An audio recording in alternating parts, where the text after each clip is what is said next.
Hello, I'm Marlo Clowers, Program Manager in GDOT's P3 Division. Thank you for joining the Industry Forum for the State Route 42 at Norfolk Southern Bridge Replacement Project, PI number 0013995.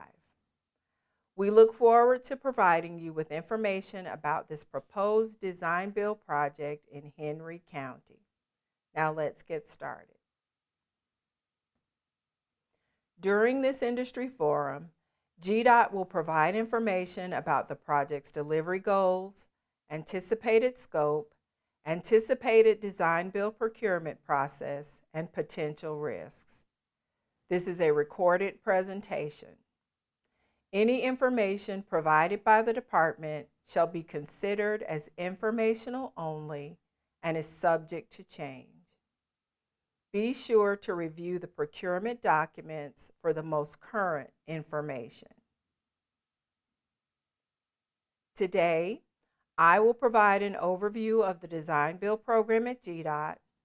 Richard O'Hara, the GDOT project manager, will then provide an overview of the project's scope and details about the roles and responsibilities of the project team.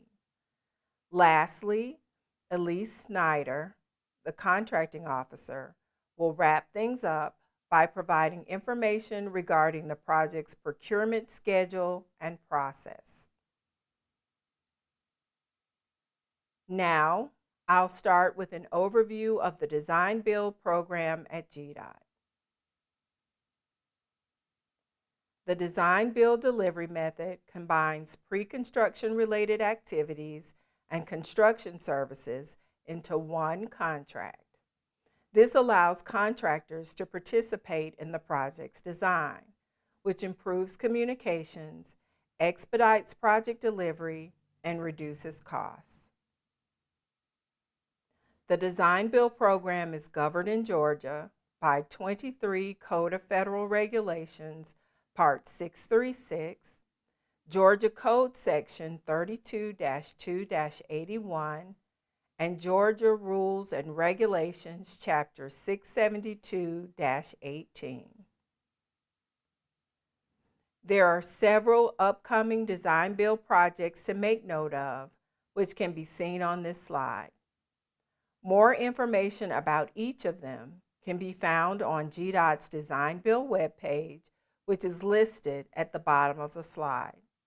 Please keep in mind that dates are subject to change.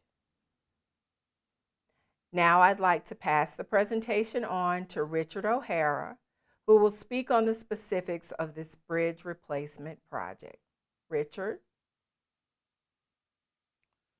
Thanks, Marlo. Hi, I'm Richard O'Hara, the GDOT project manager. Over the next few slides, I will discuss the project scope, roles and responsibilities, and some of the potential risks to GDOT and the design builder. The State Route 42 at Norfolk Southern Railroad Bridge project will replace the existing bridge along State Route 42 over the Norfolk Southern Railroad. This project will improve the aging infrastructure to benefit the traveling public and will also construct a shared use path to allow for pedestrian and bicycle travel throughout the corridor. Procurement activities started with the release of the Public Notice Advertisement, or PNA, on January 24, 2025, and construction is anticipated to start in 2026. Environmental studies and analysis are currently underway for the project, and additional information will be provided in the Request for Proposal, or RFP. The current design concept for this project is shown on your screen. This project proposes to replace the existing bridge along State Route 42 over the Norfolk Southern Railroad. This project overlaps with the I-75 at Bethlehem Road project, PI number 0017182, south of the railroad crossing. This project currently proposes to tie into the existing footprint. A shared use path is proposed on the east side of State Route 42 to allow for pedestrian and bicycle travel through the corridor. The design builder's roles and responsibilities include design and construction, schedule development and management, maintenance of traffic control and construction signage, permit and mitigation costs, utility coordination, stakeholder and railroad coordination as needed, and completion of the project within a specified timeline as defined in the RFP. GDOT's roles and responsibilities include reviewing design builder submittals, facilitating approval of the environmental studies and any NEPA reevaluations, managing media relations with assistance from the design builder, providing materials testing and CEI. Please note the CEI consultant may not be a prime consultant or an engineer of record with any design builder pursuing this project. GDOT may utilize consultant services in fulfilling its roles and responsibilities. We have a few risks and mitigation strategies, which include environmental, utilities, right-of-way, DE and DV risks, which are all noted on this slide. We currently anticipate approval of a programmatic categorical exclusion for the project in Q3 of 2025, and a reevaluation is anticipated during post-let. Additional potential risks can be seen here, which include geotechnical, local outreach coordination with stakeholders, cost estimating, and the overall contract duration. Now I'd like to pass the presentation over to Elise Snyder to discuss the project's procurement. Elise? Thank you, Richard. I'm Elise Snyder, the GDOT Contracting Officer. Over the next few slides, I'll share information regarding the project's procurement schedule and process. The tentative procurement schedule for this project is shown on this slide. The project will be procured through the two-phase low-bid shortlist process. This virtual industry forum is being published today, February 21st, 2025. Instructions to register for one-on-one meetings are contained within the advertised P&A.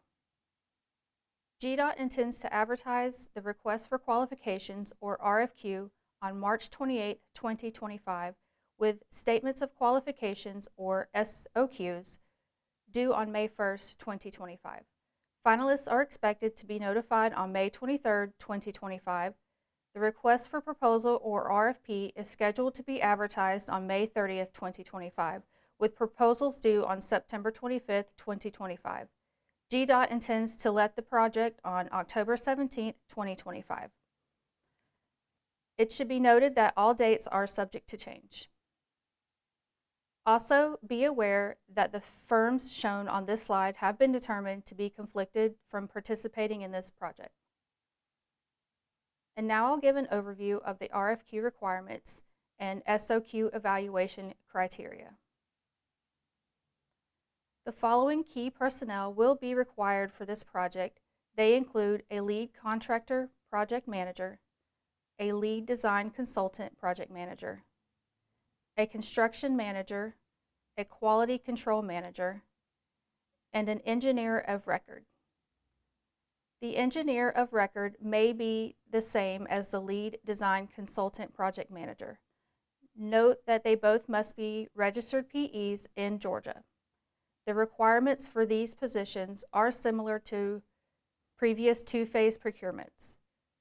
Qualified personnel must demonstrate a minimum threshold of relevant experience in order to be eligible.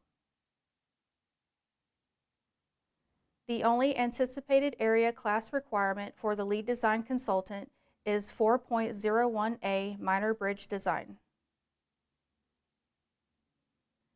The design builder will also need an identified team member that is pre-qualified in the area classes listed here. The next three slides provide an overview of the required information listed in the RFQ, which includes lead contractor / lead design consultant basic company information, the lead contractor certificate of qualifications, the lead design consultant and subconsultant's notice of professional consultant qualifications, a matrix listing proposers, Georgia DOT pre-qualified area classes, and Exhibit 2 certification forms from the lead contractor and the lead design consultant.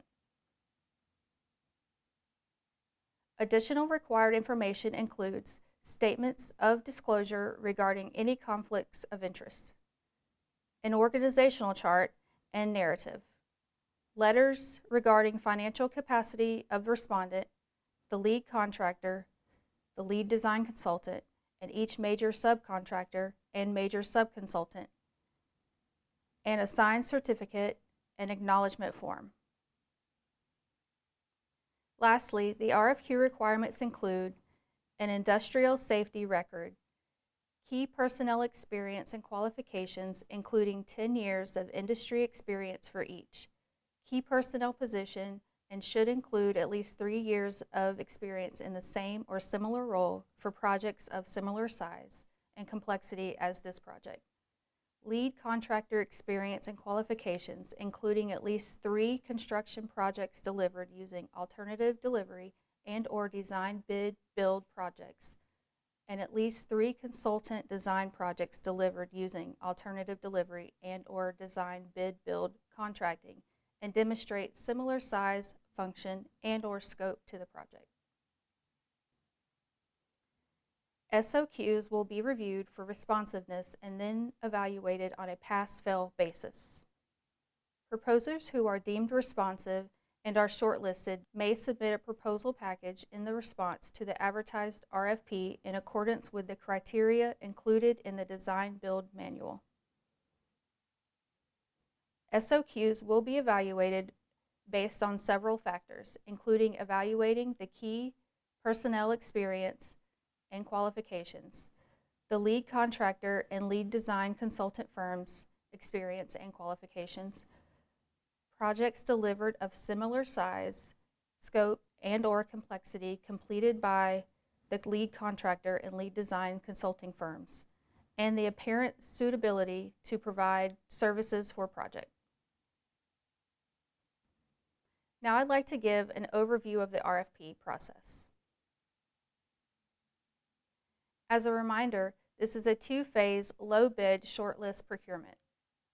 The RFP issued to the shortlisted proposers will have multiple volumes including instructions to proposers, design-build agreement, and technical provisions. We encourage proposers' feedback through a one-on-one meeting as well as participation in the question and response process during the RFP phase. Proposal packages will include an administrative information submittal, technical proposal, and a price proposal with a firm fixed price secured by a proposal bond. ATCs will be accepted on this low bid procurement. GDOT plans to provide a stipulated fee to responsive proposers not selected for the award. As mentioned on the previous slide, GDOT will allow proposers to submit ATCs on this low bid procurement. Confidentiality will be maintained throughout the RFP process. One-on-one meetings will be held and accepted. ATCs will be approved on a proposer-specific basis. This 2-phase low bid procurement includes a stipulated fee. The stipulated fee for this procurement is $100,000. In exchange for a stipulated fee, proposers must turn over all project-related information collected and prepared during this preparation and submission of the price and technical proposals, including but not limited to approved ATCs, revised plan layouts, geotechnical data, CAD files, detailed project schedule, and record of correspondence with agencies. This information will be provided to the awarded design builder. GDOT will also have the ability to negotiate approved ATCs from unsuccessful proposers into the awarded design builder's contract to obtain additional value or cost savings for the department. I'd like to close this presentation by expressing our gratitude for our continued partnership with the industry, and we look forward to working with you on this important project. If there are any questions, please email them to the project email address listed on this slide, or you can visit GDOT's Design Build website page or Public Design Build SharePoint site listed on the screen. Again, thank you for joining us and have a great day.